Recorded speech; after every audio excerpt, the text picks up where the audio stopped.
La jeune fille a regardé un chaton par la fenêtre et des moustaches ont poussé sur son visage. Le chaton a ronronné et la jeune fille a fait de même. Sa barbe est devenue encore plus longue.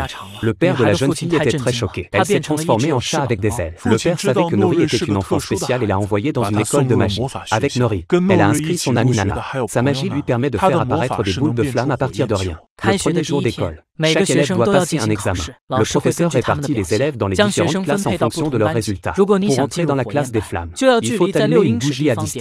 Nana a tendu son petit doigt et une flamme rapide a enflammé la bougie. Son aptitude a été reconnue par le professeur et elle a pu entrer dans la classe de flammes. La classe dans laquelle Nori se rendait était différente.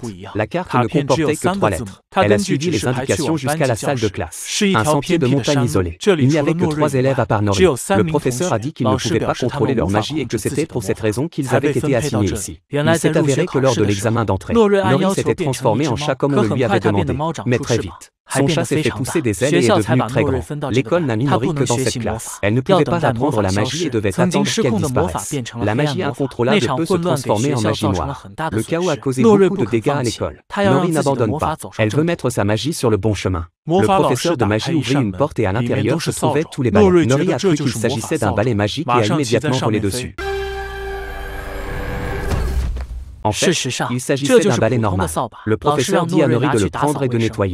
Nori, qui aimait apprendre la magie, n'a pas manqué l'occasion. Elle écoutait les autres classes et prenait des notes. Nori a attrapé un chaton pour essayer sa magie. Mais il a fait sensation. Elle n'a pas réussi à se transformer en chaton, mais en une étrange créature. Il faut l'arrivée de la maîtresse pour mettre fin à la gêne et Nori est dévastée. Nana, l'amie de Nori, est élève dans la classe flamme. Elle doit faire face à une épreuve difficile en utilisant la magie pour faire frire du popcorn. Bien que Nana réussisse, le popcorn n'est pas du tout appétissant. Lorsqu'elle se rend à la bibliothèque pour étudier, elle trouve un livre de magie. L'énergie contenue dans le livre est si puissante qu'elle pénètre dans le corps de Nana. Elle l'a testé le lendemain et a pu faire frire le popcorn sans problème.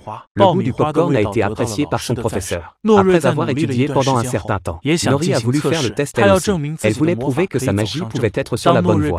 Lorsque Nori s'est transformée en chaton, ses ailes ont poussé en moins de 3 secondes. Une fois de plus, elle a échoué et la scène est devenue chaotique. Nana a fait apparaître l'une des boules de feu préférées de Nori, mais celle-ci était terrifiée. Nori reprend sa forme humaine et a très peur. Le pouvoir qu'elle venait de ressentir était horrible. Le garçon essaie d'allumer la bougie devant lui, mais ses doigts dégagent de la fumée. Il ajoute un autre doigt, mais la fumée devient de plus en plus grande. La fille essaie d'aller chercher quelque chose en l'air, mais envoie accidentellement le gobelet vers les professeurs. Lorsqu'elle lève la main, elle provoque également une rafale de vent qui perturbe sérieusement la scène.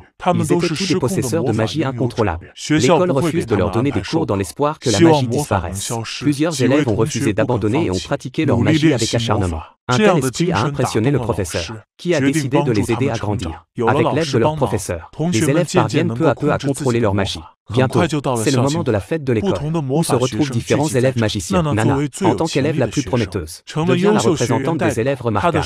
D'un geste du doigt, les mots se transforment en flammes et apparaissent dans l'air. Nana est montée sur scène sous les acclamations de tout le monde pour montrer ses capacités. Elle a libéré une énorme boule de feu et son expression est devenue très étrange. Les professeurs ont pu voir qu'elle était contrôlée par la magie noire. La scène devient très chaotique et la magie des élèves est incapable de résister. C'est alors que les élèves, avec leur magie incontrôlée, sont entrés en scène. Ils dégagent de la fumée pour perturber la vision de la magie noire. Les autres se sont envolés dans les airs pour remonter la magie noire. Lorsqu'elle s'est évanouie, Nori a réveillé Nana avec sincérité. Les deux ont travaillé ensemble et Nana est revenue à la normale. Cette fois, c'est la magie fugitive qui a sauvé la situation. Et ces élèves ont enfin fait leur preuve. Le véritable sens de l'éducation est d'enseigner à l'individu. Nous pouvons tous être des génies d'une manière ou d'une autre. À la fin du film, les enfants apprennent différentes sortes de magie.